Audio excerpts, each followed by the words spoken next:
começar. Senhor do mundo, Oxalá, meu Pai, baixai na Umbanda, meu Senhor, e a nossa terra iluminar. Baixai na Umbanda, meu Senhor, e a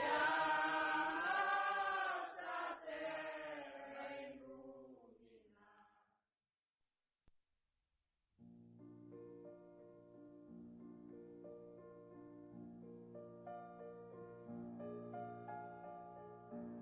Olá, amigo e amiga, tudo bem? Aqui quem fala é o Gregório, apresentador do podcast Conto de Aruanda. Nós vamos caminhando aí para a nossa 6ª edição. Hoje nós vamos falar sobre a relação da Umbanda com as outras religiões.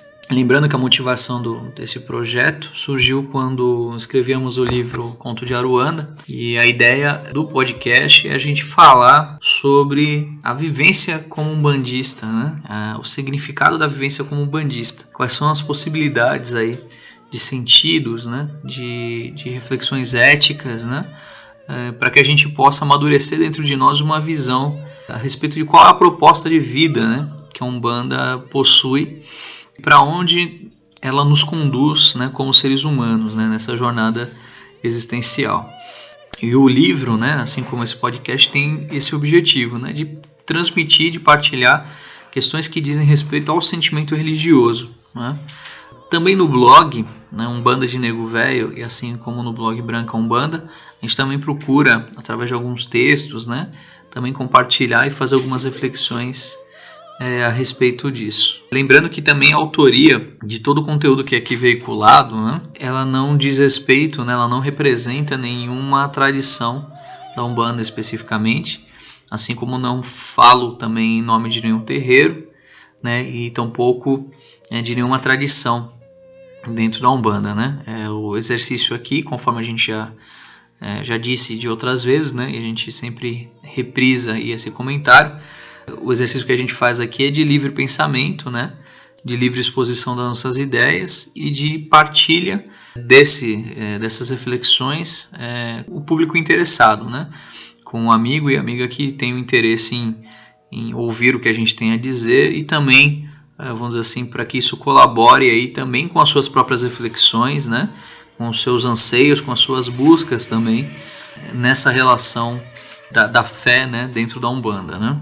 Então esse é o objetivo central, né, do nosso trabalho, por isso que também, outra coisa, também peço licença para os amigos, né, conforme eu também já tinha dito anteriormente, não é o objetivo do nosso trabalho discutir questões que são mais centrais e que são mais centrais não, perdão, mais pontuais, né, mais próprias, mais básicas, né, do dia a dia do terreiro ou do umbandista em si, né? Então, discutir questões sobre, por exemplo, para que serve a roupa de santo, para que serve um banho de erva, para que serve uma guia, se a pessoa pode usar a guia em casa, se ela não pode, se ela deve trabalhar com guia dessa ou daquela forma, né? Enfim, essas questões não fazem parte do nosso interesse aqui, né? Discutir isso.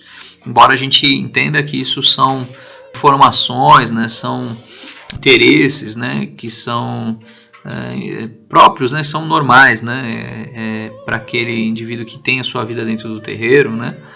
Querer saber essas questões são bem do dia a dia, né? Da prática, enfim, como umbandista, mas aqui para o nosso trabalho elas têm um caráter secundário, né? O que nos interessa aqui é justamente falar nessas coisas que são mais essenciais, né? E que dizem respeito a qualquer indivíduo que se veja ligado a Umbanda, né? Como filho de fé, né? Então a gente não faz nenhuma relação nas reflexões que a gente faz aqui do ponto de vista, por exemplo, do médium, de uma pessoa que tem um cargo um cargo litúrgico, né, dentro do terreiro, né? Se ela é pai de santo, mãe pequena, ogã, enfim. O que a gente procura, inclusive a gente solicita isso aos indivíduos que nos ouvem, né, os amigos que nos ouvem, é ter essa abertura e se colocar basicamente nessa posição de filho de fé, ou seja, de um adepto da religião e que pensa a respeito da sua própria fé, da sua vivência e de aonde essa vivência pode levá-lo, né, aonde ela conduz, né, a si mesmo, né, e no que ela faz, vamos dizer assim, o seu fiel, né, enfim, aquele que crê na Umbanda e que expressa sua religiosidade por meio da Umbanda, o que a Umbanda contribui para que esse indivíduo possa crescer, né, como pessoa. Então esse é o objetivo central, né? Conforme a gente vinha dizendo, né, de maneira resumida nos conteúdos, né, anteriores, né, nos programas anteriores, o objetivo desse programa também não vai ser de fazer uma exposição exaustiva, né, a respeito da questão da Umbanda e da sua relação com outras religiões, mas é falar de uma maneira também breve, mas para que a gente também possa situar também a Umbanda, né, essa relação da Umbanda, vamos dizer assim, nessa constelação da qual ela participa dentro do cenário religioso brasileiro, né? Até para a gente também entender algumas questões que dizem respeito dessa inter-relação que a Umbanda tem com outras religiões, né? E eu acho que o primeiro ponto para a gente pensar, até retomando um pouquinho dessa fala que eu já tive no finalzinho do podcast passado, que foi quando eu falei sobre as matrizes formadoras da Umbanda, né? Então, para a gente primeiro entender o nascimento da Umbanda, é importante a gente voltar lá, né, naquelas matrizes, né, ou seja, naquelas bases culturais, né, que serviram, né, de substrato aí, né, para a formação da Umbanda. Conforme eu havia dito, a visão que a gente vai adotar aqui, né, da religião em si como fenômeno social, né, e particularmente da Umbanda, ela não obedece àquele mito, né, de religião revelada, né? A gente entende aqui a religião, seja ela qual for, sempre como o fruto de um processo histórico social que vai se desenvolvendo, né, e vai se consolidando ao longo do tempo. Então, e principalmente quando a gente estuda a Umbanda e para entender o universo simbólico, ideário, né, que existe dentro da Umbanda, é fundamental a gente ter essa visão. Senão a gente acaba tendo uma compreensão muito superficial, muito rasa a respeito de um universo que é tão plural, né, e tão complexo como é esse que forma a Umbanda. Então, recapitulando lá, eu falei que a Umbanda, basicamente, ela possui 3 matrizes culturais, né? A primeira é a matriz africana, não necessariamente nessa ordem, né, mas só para a gente, vamos dizer assim, poder pontuar aí, né? Então a primeira podemos dizer que é a matriz africana, a segunda é a matriz indígena, né, ou seja, dos nativos brasileiros, e a terceira é a matriz dos europeus, a matriz europeia ou indo-europeia, né, em que nós podemos, se a gente fosse fazer uma relação histórica, a gente intercalaria, na verdade, a relação da cultura indígena com a católica europeia, né? Porque dentro do processo, né, histórico aqui do Brasil, né, os europeus vieram aqui para o Brasil, né, os portugueses, né, de maneira mais predominante vieram aqui para o Brasil, e a sua cultura se relacionou com a cultura dos indígenas. E aí a gente tem uma série de questões aí que envolve lá, né, os interesses que os portugueses tinham de exploração aqui do Brasil, né, os elementos naturais, a relação que eles estabeleceram com os nativos daqui, né, a maneira como eles viam, né, os indígenas, e depois também, né, levaram isso também para os africanos, né, que era a maneira, inclusive, de não entender, né, tanto os indígenas brasileiros quanto os africanos não os entendiam como seres humanos, né, entendiam ambos como selvagens, né, que estavam ali dados para serem explorados, né, e serem comercializados. Mas o fato é que houve uma inter-relação, né, dessa cultural entre esses 3 povos diferentes, né? Os africanos vieram para cá, né? Foram trazidos para cá por conta do processo escravagista, que a gente sabe que aqui no Brasil durou mais de 300 anos, né? Enquanto era oficializado, e mesmo depois, né, de abolida a escravidão, ainda ficaram em décadas ainda, né, o tráfico escravagista, né, de maneira ilegal, mas ainda se perpetuou por várias décadas aqui no Brasil, e isso fez com que milhões de africanos viessem, né, momentos diferentes, né, tanto do norte da África e depois da região mais central e costeira da África vieram também para o Brasil, né?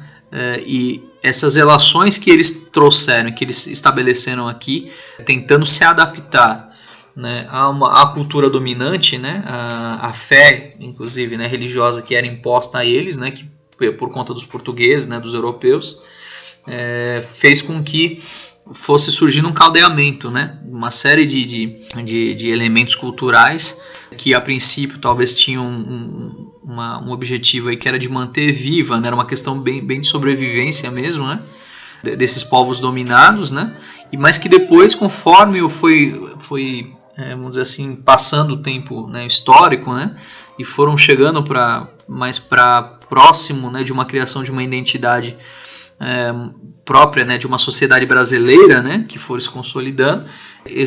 Esse processo de adaptação, né, que na história a gente chama de sincretismo, ele serviu, na verdade, né, como uma forma de adequação e de ressignificação ideária, né, que naturalmente tem como base essa questão da sobrevivência e da manutenção da identidade das etnias, mas também para a consolidação de uma identidade própria, né, através de ressignificações que foram sendo feitas, né? Então, isso é um processo fundamental para a gente entender o nascimento da Umbanda.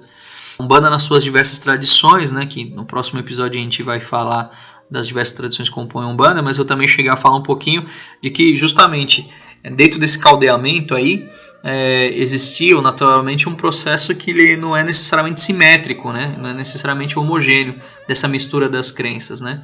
Ele é assimétrico. Então existem culturas em que, por exemplo, o elemento, né, o cultural, a matriz cultural africana, ela é mais preponderante, né, em relação, por exemplo, à cultura europeia ou à cultura indígena.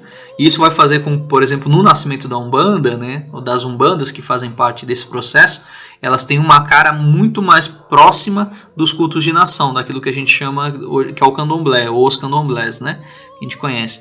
E num polo oposto, a gente vai ter também uma predominância maior, seja do elemento ideário, né, o elemento de crença católico, ou do elemento de crença kardecista, né, do espiritismo francês, e com quase um total esvaziamento das questões aí, que fazem parte da cultura, né, da fé, das crenças religiosas que vieram por conta dos africanos, né, que é uma Umbanda, vamos dizer assim, embranquecida, né. Inclusive dentro do processo histórico, né, que alguns antropólogos, cientistas da religião fazem quando estudam a Umbanda, eles falam de dois processos, né, que eles chamam de empretecimento e embranquecimento, né, que tem justamente a ver com essa questão onde estão as polaridades aí, né, em que momento cada matriz cultural se manifesta de maneira preponderante em relação às outras, né. Mas tudo isso fez com que, é importante a gente entender, porque isso demonstra também as várias caras, né, que a Umbanda construiu ao longo do tempo, né, e as várias tradições que hoje fazem parte do movimento, né, e da Umbanda como uma religião da maneira que ele está presente hoje, né, vamos dizer assim. E isso faz com que a gente pense em duas relações mais, vamos dizer assim, mais básicas aí, né, e que a gente acaba fazendo quando a gente pensa em Umbanda. Uma delas é essa relação com o kardecismo, né, com o espiritismo francês, né. Peço licença aí aos amigos e amigas para usar o termo kardecismo, que essa palavra, embora ela, naturalmente, quem conhece um pouco mais a questão da doutrina espírita, a gente sabe que não é uma palavra adequada para falar da doutrina espírita, mas é uma palavra popular. Então eu vou utilizar aqui do kardecismo pedindo sobre esse contexto, né? Estou usando uma palavra que é de uso popular, né? Mas na relação com o kardecismo existe uma confusão, né, por dentro assim, da Umbanda, ou mesmo quem olha de fora, né, a Umbanda, porque ela tem alguns elementos de crença que são em comum, né, com os elementos de crença do kardecismo, né, que é, por exemplo, a crença na reencarnação, a crença na mediunidade, né, na comunicação dos espíritos, né, e nas mecânicas, vamos dizer assim, nos discursos que a Umbanda utiliza, né, dos quais ela se apropria, né, em que ela vai beber na fonte justamente da doutrina espírita para poder explicar, vamos dizer assim, para os seus adeptos, né, alguns dos fenômenos que são parte do universo religioso da Umbanda, não é? E isso faz com que surjam algumas confusões, hein? Principalmente quando um indivíduo ele entra, né, na Umbanda, né, ele começa a frequentar, ou mesmo seja o leigo, né, que não teve vivências, né, mesmo no espiritismo antes, ele vai para dentro da Umbanda, então ele tem essa visão, né, meio que de que a Umbanda não sabe diferenciar exatamente na Umbanda do espiritismo francês, né, do centro espírita lá, né. Assim como mesmo o indivíduo que já é espírita que vai para a Umbanda, e ele também tem uma dificuldade aí de entender algumas coisas que fazem parte da Umbanda, né? Mas por conta dessa relação, né, dessas matrizes, desses elementos culturais que a Umbanda absorveu, né, e que ela utiliza também para significar, né, e poder dar explicações aí para algumas de suas vivências, né, de algumas de suas práticas também, né? Da mesma maneira, a gente também tem uma outra relação que as pessoas fazem, que é da Umbanda com o Candomblé, né? Os cultos de nação de maneira geral, né? Por conta dos elementos da cultura africana que estão presentes dentro da Umbanda, né? Então, sei lá, a questão das músicas, das vestimentas, das práticas votivas, né? As práticas ofertórias, né? Que a Umbanda faz uso, né? E mesmo de algumas maneiras, né? Por exemplo, que são características do transe, né, da dança, né, e outras coisas que também, de certa maneira, se assemelham com as práticas do candomblé, né, dos cultos de nação em geral. Então isso também faz com que surjam algumas confusões, né, e misturas aí, a respeito da Umbanda, né, e dessa relação que ela tem com o candomblé também. É difícil da gente encontrar um senso de identidade, né, de maneira mais pontual para a Umbanda, né? Às vezes ela acaba parecendo uma colcha de retalhos, né, quando a gente pensa ela, porque justamente por conta desse processo do qual ela advém, né, que é justamente esse processo de troca, né, e de mescla de culturas, né, de elementos de crença dos mais variados, né, que surgem aqui. Então é difícil da gente pensar a Umbanda como de maneira, vamos dizer assim, é difícil a gente pensar a Umbanda de maneira isolada, né?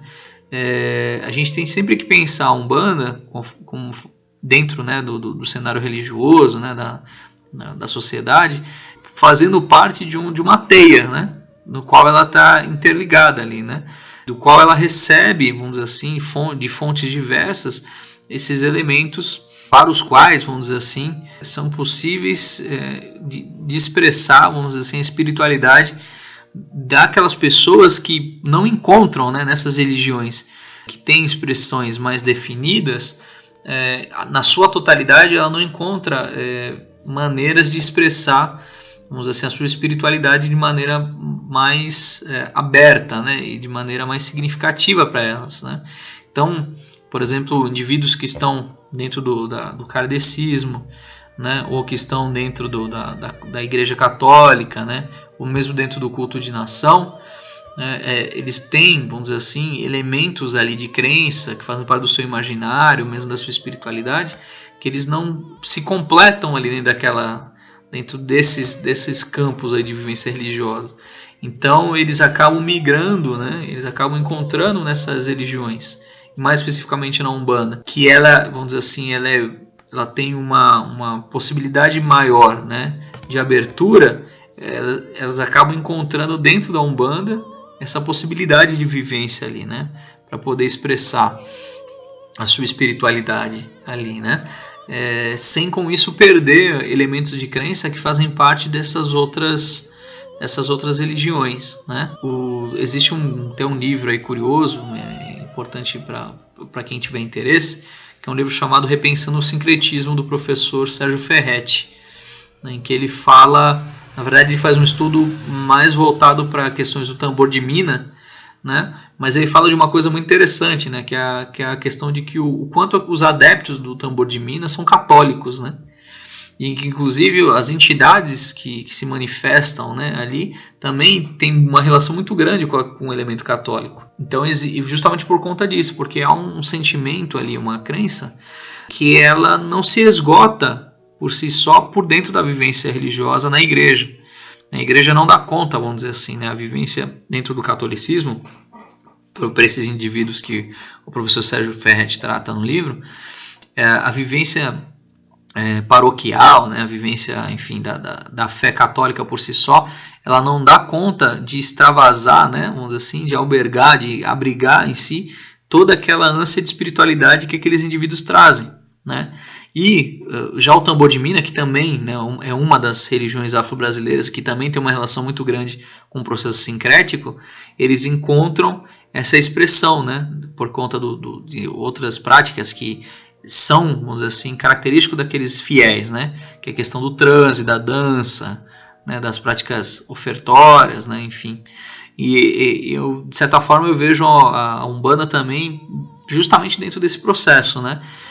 A Umbanda, que naturalmente ela é uma religião que ela está mais presente nos centros urbanos, né, mas ela tem muito desse elemento que o Sérgio Ferretti trata lá, né, falando do tambor de mina, né? E isso é importante porque ele fala, a proposta do livro, né, como eu falei, é repensar o sincretismo. Né? Então a gente precisa entender justamente o sincretismo não como um processo somente que ocorreu por conta de uma, vamos dizer assim, de uma adaptação por questão de sobrevivência, né? Que, por exemplo, principalmente os africanos tiveram que submeter, né, a sua cultura para preservá-la, né, diante do dominador, né, que eram os europeus, né, os portugueses. Por conta também de que quando a gente pensa em sincretismo, isso também nos leva a entender o sincretismo também como um processo de degenerescência, né, de empobrecimento cultural, né, seja por conta daquela cultura que precisa se adaptar a outra dominante, né, ou seja por conta daquela dominante que acaba tendo, vamos dizer assim, descaracterizada, né, desconfigurada os seus elementos principais, né, de crença. A gente precisa entender o sincretismo hoje, né, como um processo que ele é natural, que ele não é necessariamente um processo maléfico, cultural, né, ele é um processo justamente de reelaboração, né, de dinâmica que é necessário, né, que o indivíduo desenvolva para que surjam novas maneiras, né, de espiritualidade, né, novas maneiras de expressar e de, vamos dizer assim, abrigar, como eu estava dizendo, expressões íntimas da alma humana, né, através de novos elementos, né, de novas possibilidades de crença. O sincretismo ele serve para isso, né, e a Umbanda é justamente esse caldeirão aí sincrético, né. Então, como eu estava dizendo, é importante a gente pensar a Umbanda sempre interligada, né, nessa relação com as outras religiões. E isso é uma reflexão importante que o umbandista deve fazer, porque quando a gente entende que a Umbanda precisa, né, ela faz parte, como eu estava dizendo, dessa teia, desses pontos, né, nos quais ela é interdependente e dos quais ela, vamos dizer assim, recebe influências, mas também influencia, né? É importante o umbandista pensar isso porque ter essa consciência desse processo de interligação e interdependência que a Umbanda tem, ela também nos remete a pensarmos numa possibilidade de abertura, né, de ética e de convivência pacífica que um umbandista tem, ensejo de viver na relação com outras religiões. Um umbandista, quando ele se reconhece fazendo parte de uma cultura religiosa, né, de uma senda espiritual que vamos dizer assim, que se alimenta, né, e que vamos dizer assim, que se consolida através de um processo, né, de um desenvolvimento histórico e do qual ela recebe, né, dos outros, né, de outras culturas, ela se alimenta, vamos dizer, daqueles pontos de crença que são fundamentais para a manutenção da própria Umbanda. Vamos dizer assim, ele se vê como pertencente a um todo, né, maior do que a sua própria religião, e isso significa a ele a possibilidade de ter o espaço para entender aquele que é a alteridade, né, aquele que é o diferente, né?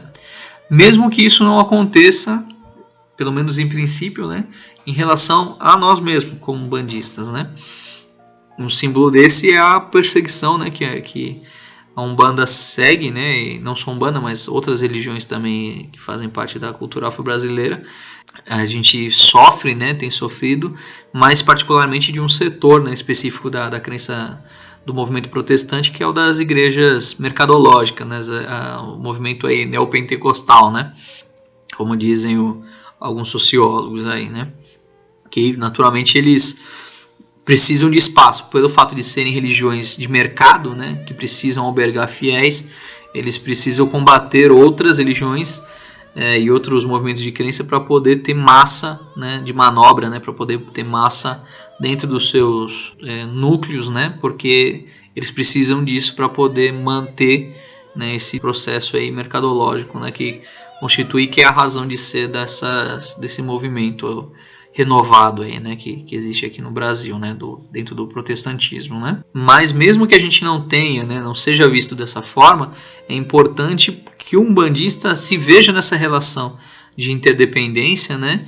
e de, vamos dizer assim, desse arcabouço, né, cultural, né, no qual ele está inserido, né, e do qual ele herda, né, ele é, vamos dizer assim, ele recebe heranças, né, das mais variadas culturas, né, que depositaram ali dentro da Umbanda um pouquinho da sua identidade, né, que, como eu falei, elas são culturas que acompanharam a nossa sociedade, né, na sua formação, né, na sua identidade, né, sociedade brasileira, e que hoje também, vamos dizer assim, formam, né, serviram para formar a Umbanda como religião. Inclusive há um processo agora, né, que a gente chama, um processo mais recente, que é um processo de troca, né, porque não existe também isso, né, de que uma cultura ela só é influenciada. Não, esse processo é de mão dupla, né? Então, a partir do momento que a gente influencia, que nós somos influenciados, a gente também influencia.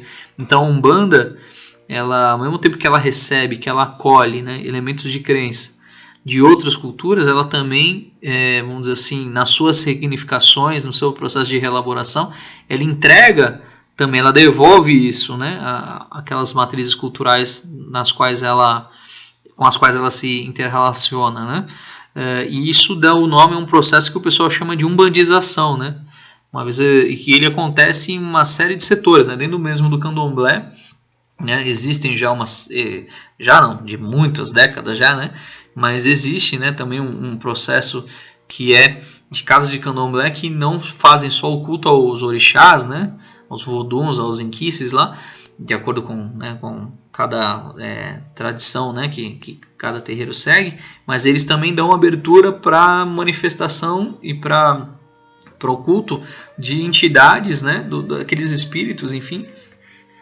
práticas que fazem parte da Umbanda, né, como manifestações dos pretos velhos, dos caboclos, de criança, né, e de outras entidades que fazem parte aí do imaginário umbandista, né, dentro das casas de candomblé, assim como também nos centros espíritas, né.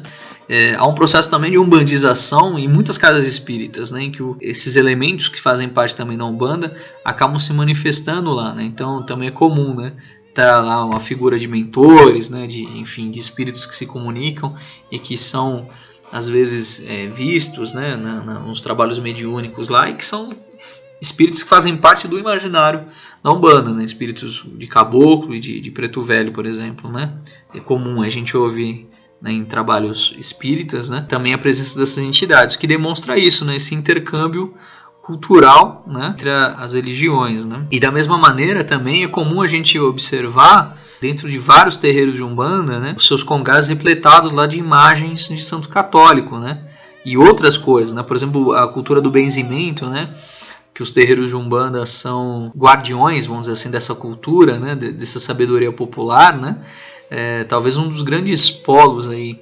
sustentadores, né, que mantém essa tradição, sejam os terreiros de Umbanda, justamente por conta desse processo, né, desse caldeamento cultural que veio pelo sincretismo. Terreiros de Umbanda são hoje depositários dessas memórias, dessas práticas populares, né. O benzimento, a gente sabe que ele é uma prática que surgiu por conta da crença popular dos católicos, né, dos portugueses que vieram para cá. Ele não é necessariamente, o benzimento em si, ele não teve a sua origem pelos africanos ou pelos indígenas, né, eram práticas populares dos camponeses, né, portugueses, né, no catolicismo popular que veio para cá, né, e hoje tem muitos terreiros de Umbanda por dentro dos quais se ensinam, né, a prática do benzimento, né? E que também o próprio benzimento em si ele também sofre a sua dinâmica, né? Também de adequação por conta também desse processo de troca aí, cultural, né?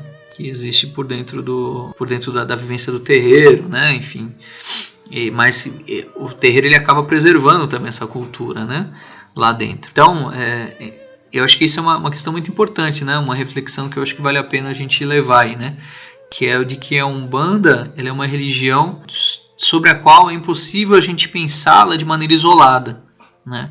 Naturalmente existem, né, religiosos, escritores, enfim, lideranças aí dentro da Umbanda que, pelo seu trabalho, pelas escolas que eles trouxeram, né, porque eles fundaram, né, as tradições aí que eles implementaram aqui por dentro do movimento umbandista, eles contribuíram naturalmente para a criação, vamos dizer assim, de um senso mais direcionado, mais vamos dizer assim, identitário, né, daquilo que a Umbanda deve ser, né, se pensado de uma maneira mais isolada, né.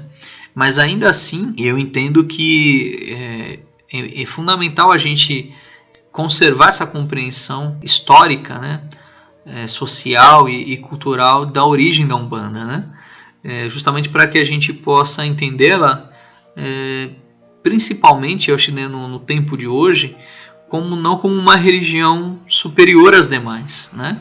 Como eu estava dizendo também no podcast anterior, quando a gente pensa numa religião que é revelada, né, numa religião trazida pelo mundo espiritual, enfim, a gente acaba inevitavelmente caindo para um tipo de compreensão de que ela possui algo de superior às demais, né, ou às outras crenças, né, de que ela possui verdades que são só suas e que cabem somente para aqueles que adotem aquela crença. Quando na Umbanda, na verdade, o que a gente mais vê é justamente essa diversidade, né?